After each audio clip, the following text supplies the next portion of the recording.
Hello everyone, welcome! My name is Baron and this is my channel where I talk about book stuff. I'm the Book Baron. Welcome in. Cat's running around, so if you see him pop in, that's Kevin. I've tried to contain him before and it never works out, so I'm just letting him run around. So if you see him pop in, that's my baby. But onto the book stuff. So what we're doing today, I'm going through what I want to prioritize for August. So my July TBR was actually very successful because I put fewer books on it. However, this month I can't control myself. I'm in one of those moods where I want to read everything all the time. I don't want to work. I don't want to eat. I don't want to sleep. I just want to read books. Every book that I'm coming across, I'm like, I want to read that immediately right now. So this TBR might be a little bit squirrelier than my previous one, for those reasons. What I'm focusing on is one, fantasy romance. I did not like Fourth Wing. I'm sorry. So I'm trying to get the taste of that out of my mouth and read some other fantasy romances that I think could be good, better, best, better, whatever. I'm also looking for some dark romance. I'm in a dark romance mood like nobody's business. Straight up, one of the books I plan to read is banned off of Kindle. And then there's like a few things that have been sitting on my TBR for a hot minute that I want to get cleared off because I just feel like I keep coming up with excuses not to read it, mostly because I think I'm gonna like it a lot. And I'm like, well, I'll save it. I'll save it. I'm not saving it. I'm gonna read it now. And there's a lot around cults and religious deconstruction because Anti-Hero by Sarah Kate has sent me down a little bit of a wormhole. Plus I watched Shiny Happy People, which is about the Duggars and IBLP. Wow. Yeah, I just want to read everything about cults and religious deconstruction right now. So there's a couple of books about that as well. In no particular order, let's get into the books. First, we have Mare, which is by Pepper Winters. This is the first in a duet that was completed as of last month. Pepper Winters is probably best known for her like super dark, I think it's a captor-captive romance called Tears of Tess that a lot of people attempt to read and end up putting down. So like, that's the levels we're working with for this author. So obviously this is going to be a dark romance. It's a coming of age tale. It sounds like there's some romantic suspense elements. Also, it has water on the cover and I don't know what it is about water and water imagery. I'm obsessed with it in books. I'm fully admitting I'm judging a book by its cover right now. But let's get into the plot. What's this about? This is set in Australia and our hero for this novel is Aslan. He has a pretty rough home life and so he's been living rough. Nerida, she at the opening of this book is 12 years old. Aslan, I believe, is 16. And she's been raised by some very free-spirited marine biologists. So there ends up being a storm at some point and Nerida ends up saving Aslan. And as a result, her family decides to take him in. But there is one major condition: do not go after Nerida.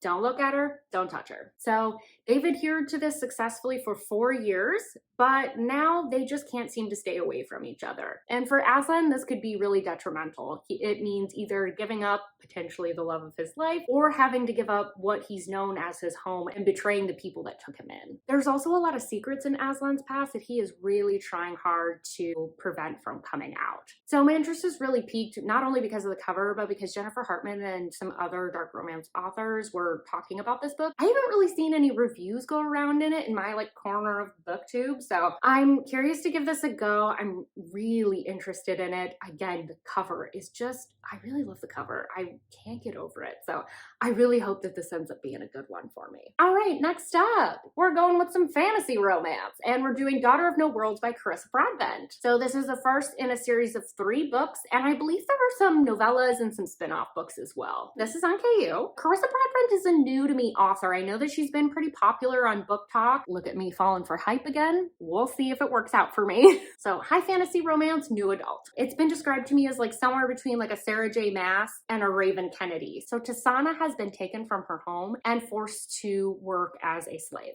For the past several years, she's been saving up, trying to earn enough money in order to purchase her freedom. But when she goes to purchase her freedom, something happens and she ends up having to go on the run. She decides that she is going to get in contact with the Order, which is a group of magic-y people that she's hoping will help her free the people that she had to leave behind and more broadly, people that have been enslaved. Unfortunately, when she gets to the Order, they say, you have to apprentice. We can't just let you in willy-nilly. So she has to apprentice under Max Antarius. He is this handsome recluse that really doesn't want anything to do with the order. He's not excited to have an apprentice, but eventually they come to an understanding and he begins training her. All of this while war is looming and the order seems sketchier and sketchier. I'm also hoping to do a reading vlog with this one and some of the other fantasy romances just to see if I can find a new one that I can really fall in love with. All right, next up, The Coven by Harper L. Wood. So this is the first in a series that is not completed yet. And again,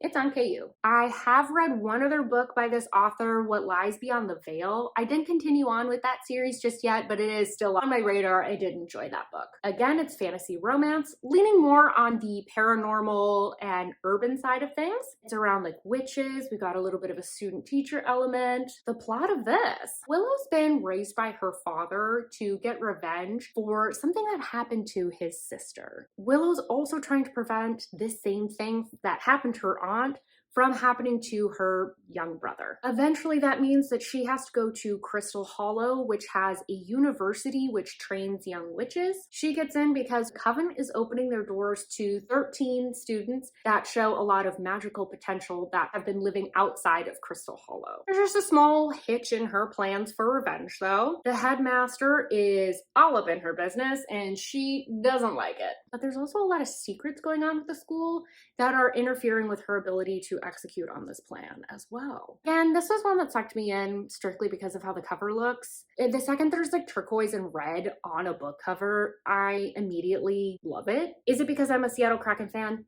Maybe. I'm like a moth to a flame with those colors. All right, next up, Captured by Lauren Beale. I really love captor-captive romances because I like the exploration of Stockholm Syndrome and the influence that has on people's psychology. Like, would these two fall for each other? If not for these circumstances, is it actually love? Is it Stockholm Syndrome? What are the dynamics at play here? And that's when I really feel like dark romance is at its finest, when we're delving into dark and gross circumstances and then going, but can love live here? And frankly, I just trust Lauren Beale to perform and execute this type of trope really well. Just as an aside, this book did get banned off of Amazon, which drives me a little bit bonkers. This happens a lot with dark romance, but at the same time, they'll sell nonfiction books that are all about how to beat your 6-month-old baby under the guise of parenting, but those don't get banned. So I just find that interesting, Amazon. What are you doing? It's fine. It's fine. Thank you for coming to my TED Talk. Now that I'm a little bit fired up. All right, so the plot of this, as I said, it's a dark romance.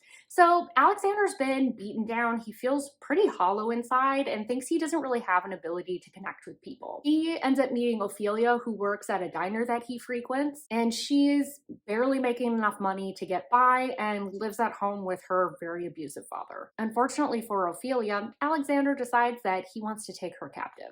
He's become obsessed with her and he wants to keep her. So Alexander recognizes that his obsession and his interest in Ophelia is pretty twisted. And I was reading between the lines a little bit on the abstract, and it sounds like his brother might be pulling the strings here and really be the mastermind behind this entire situation. So this sounds really dark. Again, it kind of sounds like dark romance at its finest. Let's get into the psychology. Let's get into the exploration of what do minds look like under the pressure of these situations and under these circumstances. Also, Amazon banning the book just makes me curious, so I'm buying it off of Eden Books. Now that everyone's left, I'll move on to something lighter. Also, if you've made it this far, like, shout out to you, you're the realest. Thank you for hanging in there. Next up is The Mixtape by Brittany C. Cherry. So this has been on my TBR forever. I tried one other Brittany C. Cherry book and I immediately did not like the heroine of the novel, so I put it down, but I'm still really interested in her work. So this is on KU again, and it has audio available as well for this book, so I might try and read it that way. So this is Rockstar, single parent, and it sounds like it's dealing with grief. Plot of this, Oliver is dealing with the death of his identical twin brother,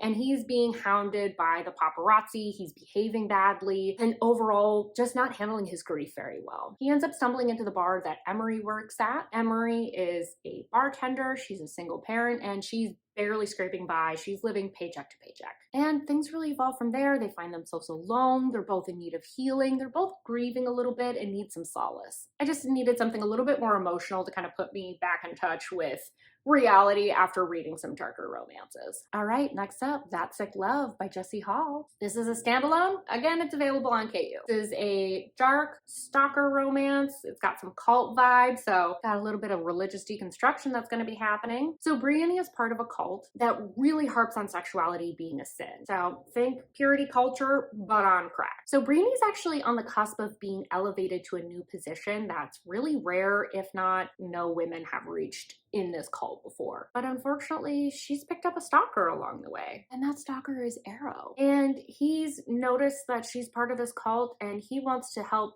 pull her off the path and start questioning what's going on around her. I was interested in this because Jessie Hall wrote Hawk, which is a dark romance that I really like. Her writing is very bingeable. She can very quickly get you invested in characters and plots so that you're wanting to see what's next, what's around the corner, very similar to like thrillers. It's also dealing with religious deconstruction and with cults, which, as I mentioned at the top of this video, I'm very interested in at the moment, so it's kind of the perfect combo. And also, people have compared Arrow to Zaid from Haunting Adeline, which, if you've watched that vlog, I'll link it up in the cards somewhere up here. I actually don't like Haunting Adeline, but when I was looking at reviews, the Zaid stans don't like Arrow and don't like the comparison, so I'm hoping that this can be my stalker romance that I really love. Moving on to the next one. We've got Feral Sins by Suzanne Wright. So this has been on my TBR forever. It's the first of 8 books in a series, and it's a paranormal fantasy romance. We've got some wolf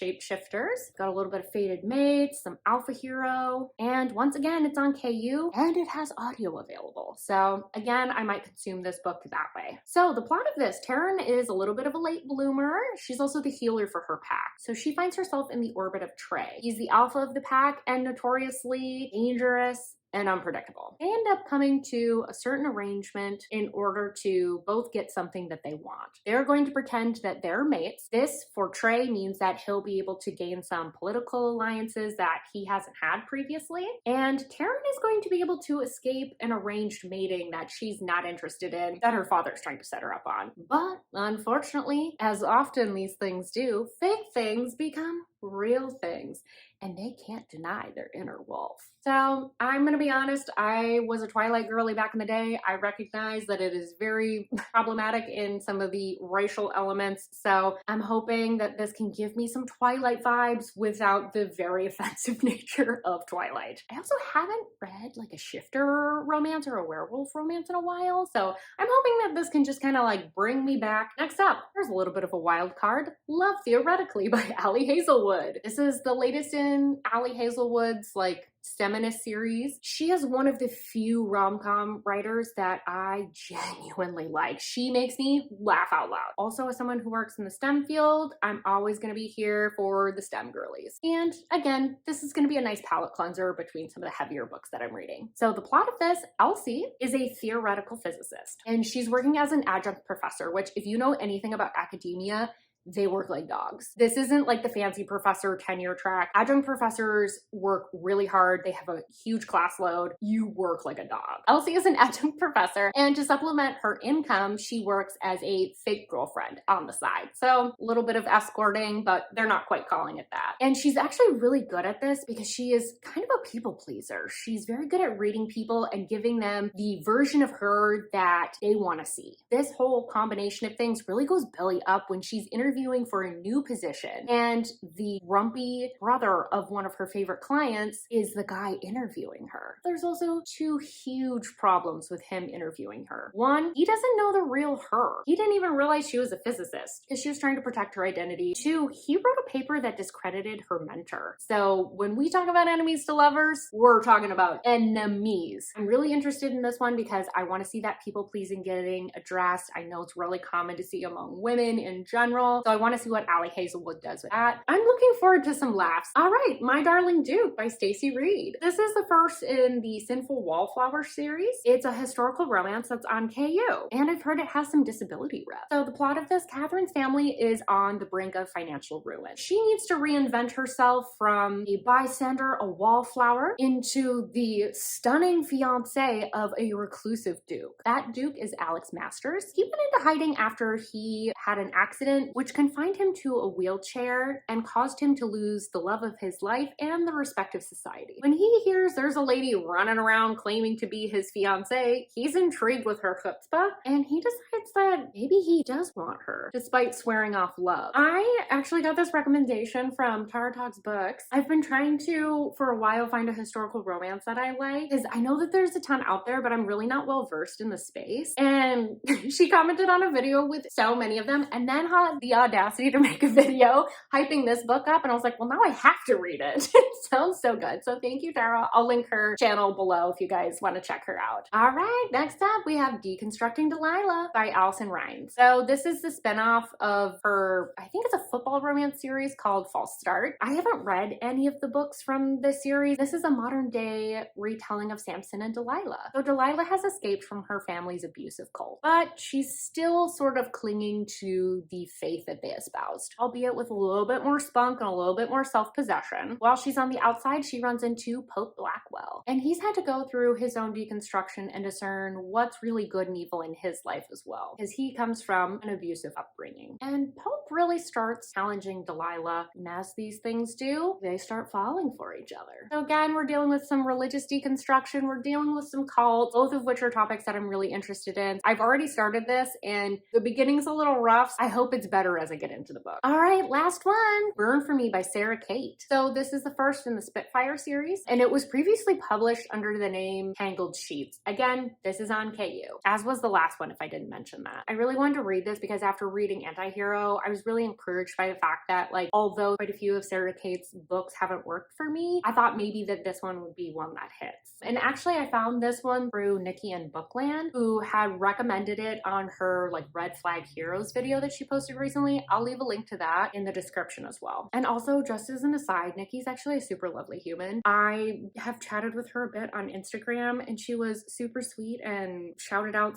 slash reposted something that I did, and I was just like, it just like got me in the feels because I was having a really rough day. I actually was gonna put this on there before, on my TBR before that even happened, so I'm like, all the more reason to shout her out in this video. So the plot of this, Everly ends up writing an investigative piece that puts a man in prison. 8 years later, his son Cullen decides that he's gonna get revenge, because not only did she put away his father, his mother died by suicide shortly after as a result as well. He shows up in her college journalism classes, and he starts harassing the crap out of her. Everly just kind of takes it because she feels like on some level maybe she deserves it, but it very quickly morphs into something else entirely. So we've got a little bit of a dark bully romance, reverse age gap. I'm always down for something like that. So I'm really intrigued by this book. Again, I'm really encouraged because I loved Antihero, so I'm thinking this one's gonna be one that I like. I have so many other books that I want to put on my TBR, but